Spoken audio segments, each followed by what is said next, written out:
this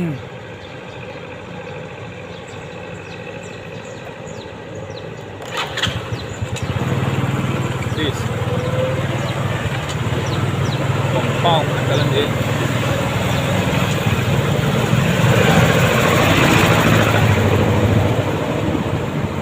ini nit lap na lampang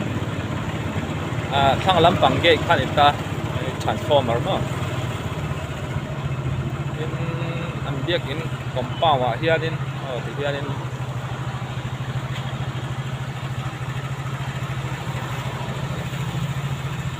kun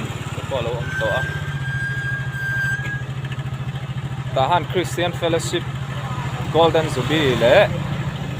tahan kau khan chang rual ti ke tri mo lungphun ani zia ke kan chiar thei mo ko ran chiar to lo ang kai chuan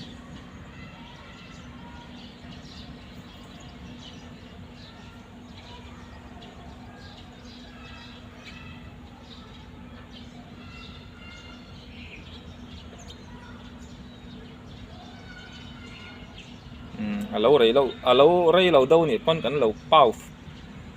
mai don ne e lam hi mar lampanga lung phuna inzia kan ita a nei hi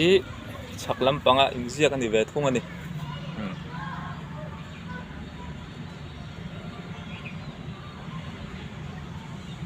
chung chia karon la liang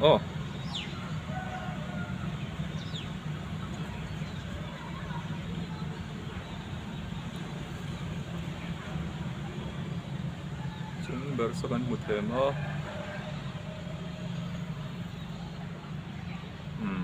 dalam asiram hi dalam galeng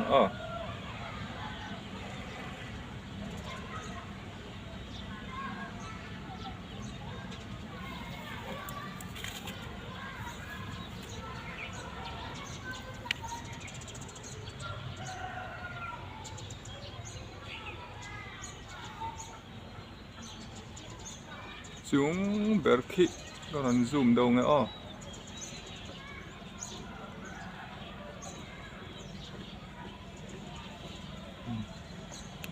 ni chuan na lam chu ti hian la ruaka an lungphun an la da ol tam khop mai sang po sang tha khop ziak so kan mu them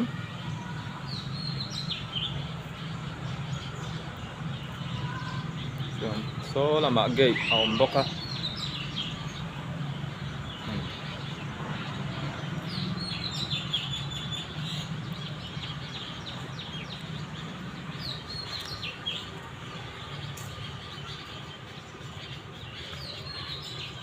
when he office an chol ni na chu wang ne an in rin tu ani a office an chol amo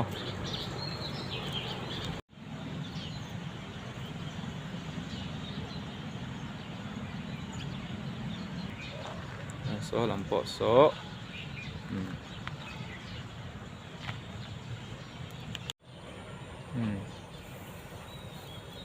lam rong po hi rất mấy compound hi liền cấn tỉ tọ quá hi hay mi nít xuống là làm bằng thăng lốc hi hay mi pal so mi sir so kalkong ni wangin an hingin an ting mai so lam po so an ma ni compound vek kan ni ti chuan so lam so building kan mu lam so mo an ma ni Methodist Bible School TIT kan dit maya TIT Bible College ani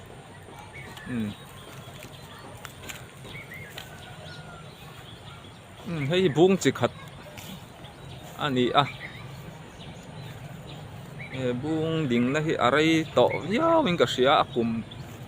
chia hi ka helawa anuai po dai him khop mai hei khampat bung te po mi ti tha chuaka bung hi si dang lo om nge hei po hi comment lama te po lo soi ula na eng chiang thelawa bung chi khat chu ni thawin ka sia mo nuai kan kalang hiền căn mũ chiến thấy nan hiền nên ăn muối po hi in com nan nè meeting nan te po thèn chu hiền hem khop mấy sim lệ mar sak lệ thang in azar hiền in ăn muối hi lịa đuôi mày ạ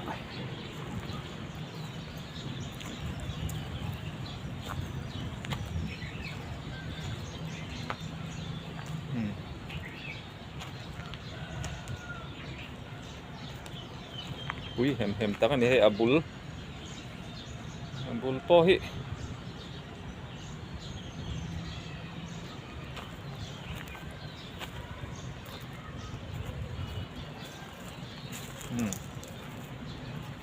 hi mit lang na lam ania lam ni mar lam pang lam in còn lang mũ nôm khop mày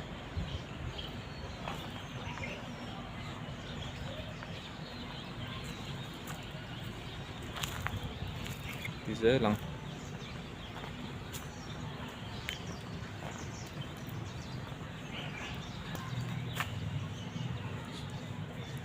ram buổi la khan ta hian ral tlan tam tak an lo mi khua la so lam so an dining hall ni om tak ani mo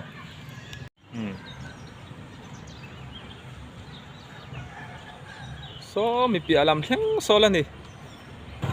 The Methodist Church Mission Bank Society ini mo suang hi la zua yang cậu thằng massa ta ha lấy chọn cậu thằng upapo là nỉ rau rem khop mày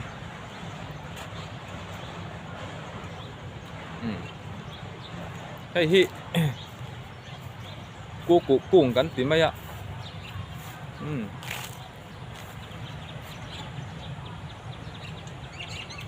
rồi hi upato thế nè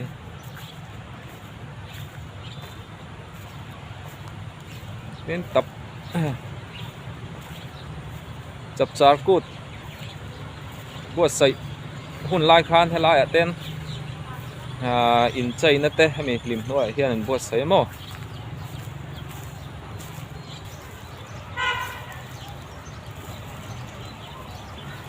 cái bộ ăn phun sắc hốc mấy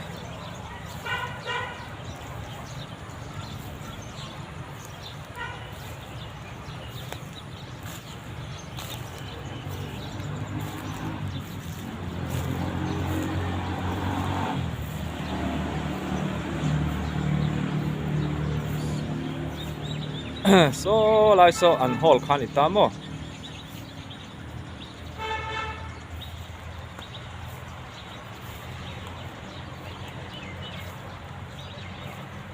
so meeting room chokidar in car omna ma che so chokidar in ta tivel hei hi Methodist Bible School khanite ta TIT Tahan Institute of Theology ti khanita mo hei hi mar lampang da chena an biakin compound ka lo lap kami mar lampang a omanita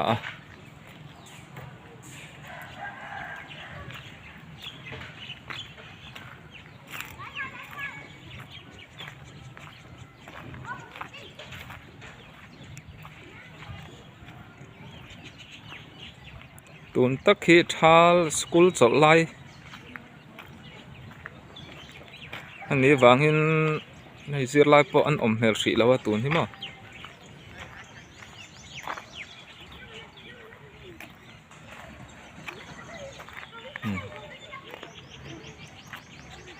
pon nei zau rem khop mai a thlang lampang po so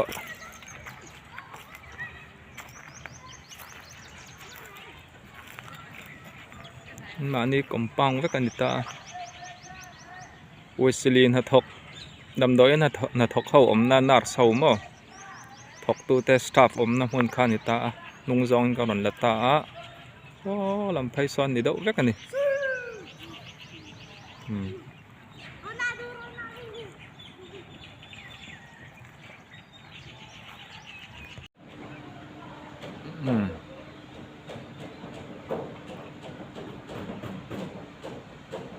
PIT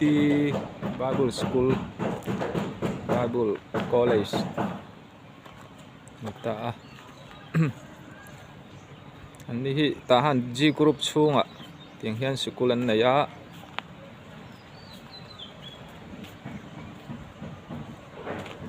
hi còn bao su này đậu bờ mấy mà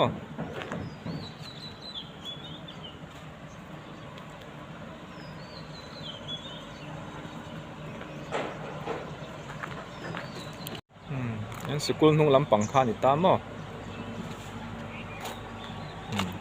hẹn lại bội nguồn đồ nè school kaltan po em mình lùi cor hi hết số ta son thì son hậu zel ta hay lắm bằng song hi ta han G group số lắm bằng số ta han C group thì khan ta số lắm bằng building rồi lang hậu po số Methodist compound các khan ta mà chim lắm bằng song so yung ni thal school chal lai ni a school nau pang kai nom sri lawa June tha lut le don ni school po mo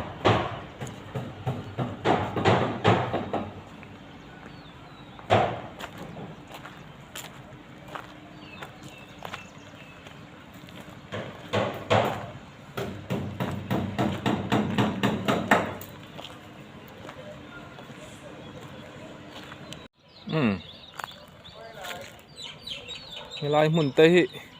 mun nuam tắc mun rau tắc anh ạ Methodist compound các gắn tỉ tộc ha kan nau pan lai chuan heng lai mun tây seruk hernen sawa kan ve ti khanin kan ram chuan a fo ani a heng lai tây hei kho chung le kan ni to mai lấy pui kan ti tun ma lấy pui kan ti khan ta heng lai hianin saju te sawa rule po ni se tam thei khop mai hei thei hai lâu ra tan thei hai po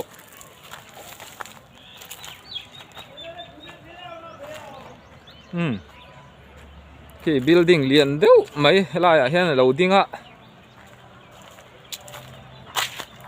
chi na karon zoom mi khan ta ngai taka karon la hri lawang samup mupani building hi Wesley damdo in tahan bazar bulami kha alo raya khwate amun ma lo zia ma heta hianin an sak belani Wesley clinic damdo in turmo ni samup mup mai le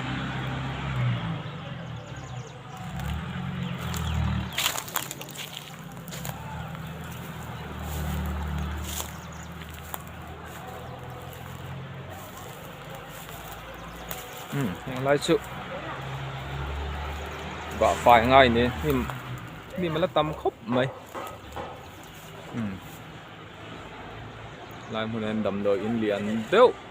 đinh lúa đòn này